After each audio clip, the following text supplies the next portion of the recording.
बंधुओं, आज की चर्चा है वात पित्त और कफ की। वात पित्त कफ को त्रिदोष कहते हैं। इसके असंतुलन से हमारे शरीर में तमाम तरह की व्याधियां आती हैं। अगर वात पित्त और कफ ये संतुलित रहते हैं तो हम इस तरह की तमाम बीमारियों से छुटकारा पा सकते हैं। ये वात पित्त कफ ये तीन दोष हैं, तो इनको हम अपने शरीर में तीन भागों में डिवाइड कर सकते हैं।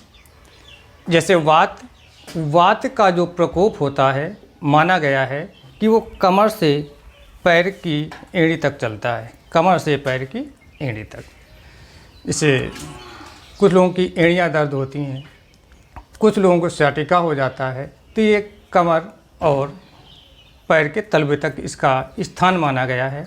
वैसे जब भी वायु बढ़ती है तो वायु के प्रकोप से हमारे शरीर पे कहीं भी पेन शुरू हो जाता है। यदि कोई चोट नहीं है और हमारे शरीर पे कहीं दर्द हो रहा है तो आप समझें कि ये वात का प्रकोप है, यानी वायु आपके शरीर पे बढ़ी हुई है। सबसे ज़्यादा रोग वात प्रकोप के बढ़ने से ही होते हैं। अगर शरीर पे वायु बढ़ती है तो हमारे शरीर पे 80 प्रकार के रोग होते हैं।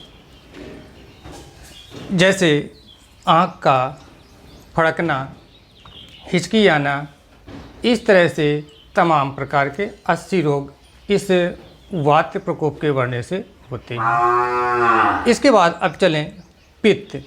जो पित्त का अपने शरीर पे स्थान माना गया है वो कमर से लेकर के सीने तक का है। यानी कमर से सीने तक में जितने भी हमारे शरीर के अंग होते हैं वो पित्त के बढ़ने से प्रभावित होते हैं। जैसे किडनी में गांठ का होना, लीवर का डैमेज होना, ये पित्त के प्रभाव से ही होता है।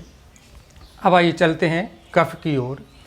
कफ का जो अपने शरीर पे स्थान होता है वो सीने से लेकर के सर तक होता है। जो कफ होता है इसी एरिए पे अपना प्रभाव छोड़ता है। तो अभी आपने अपने शरीर पे वात पित्त और कफ का स्थान समझा। तो वात से कितने रोग होते हैं? 80 रोग होते हैं। पित्त से 40 रोग होते हैं और कफ से 28 रोग होते हैं। अगर इन तीनों का असंतुलन हो गया तो हमारे शरीर पे कुल 148 रोग उत्पन्न होते हैं। हालांकि ये वात पित्त कफ कोई बीमारी नहीं है, ये एक शरीर पे दोष है जो हमारी अनियमितता होने से या हमारी दैनिक दिनचर्या बिगड़ने से हो जाते हैं। लेकिन अगर ये लंबे पीरियड पे हमारे शरीर पे बने रहे तो इससे जो 148 रोग होते हैं ये कष्टदायी और हानिकारक होते हैं। जैसे जैसे ये रोग हमारे शरीर पे उत्पन्न होते हैं वैसे वैसे इनको खत्म होने में समय लगता है। आपको योगाभ्यास करना होगा, प्राणायाम करना होगा और मुद्राओं का प्रयोग करना होगा। ये इसके उपचार हैं जो तुरंत आपको शरीर से मुक्ति दिलाते हैं। इसका कोई अगर आप एलोपैथ में इलाज कराते हैं तो वो आपको कुछ न कुछ साइड इफ़ेक्ट छोड़ जाते हैं। तो मेरा कहना है कि इन दोषों से बचने के लिए हमें प्रातःकाल जल्दी जगना चाहिए, सायंकाल जल्दी सोना चाहिए ताकि हमारी दैनिक दिनचर्या ठीक हो। और चाय का सेवन नहीं करना चाहिए, पानी खड़े होकर नहीं पीना चाहिए।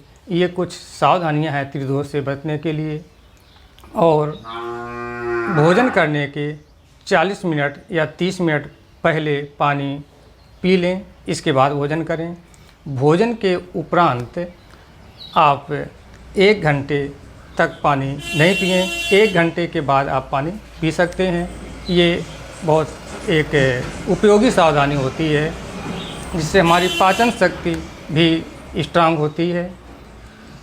इसके बाद बहुत से ये विद्यार्थियों बच्चों में कमी होती है कि वो खड़े होकर पानी पीते हैं। यानी खड़े होकर पानी बहुत से लोग पीते हैं, लेकिन खड़े होकर पानी नहीं पीना चाहिए। बच्चों में ये प्रॉब्लम होती है ज़्यादा कमी हो जाती है कि कॉलेजों में पानी को लिया और ऊपर को मुँह करके गट के पानी पीते हैं। वो एक बहुत ही हानिकारक प्रक्रिया है। अभी आपको नहीं समझ में आएगा, लेकिन एज बढ़ने के साथ साथ ये अपने दुष्परिणाम छोड़ना शुरू करती है। तो आपको खड़े होकर पानी नहीं पीना है। भोजन के 30 मिनट या 40 मिनट पहले पानी पी लेना है, इसके बाद नहीं पीना है। भोजन के बाद आपको 1 घंटे तक पानी नहीं पीना है। आप 1 घंटे के बाद पानी पी सकते हैं। अगर भोजन के उपरांत आप कुछ पीना ही चाहते हैं तो प्रातःकाल आप भोजन के बाद जूस का प्रयोग कर सकते हैं। दोपहर के भोजन के बाद आप मट्ठे का सेवन कर सकते हैं। सायंकाल भोजन के तुरंत बाद आप दूध का सेवन कर सकते हैं। आप खुश रहें, मस्त रहें और स्वस्थ रहें। मेरी ये एक इच्छा है और मेरी सोच है। तो मेरी इस इच्छा और सोच को आपका एक सब्सक्राइब और शेयर मेरी मदद कर सकता है। तो प्लीज़ सब्सक्राइब माय चैनल। आप खुश रहें, मस्त रहें और स्वस्थ रहें। इन्हीं शुभकामनाओं के साथ मिलते हैं अगले वीडियो पे। नमस्कार।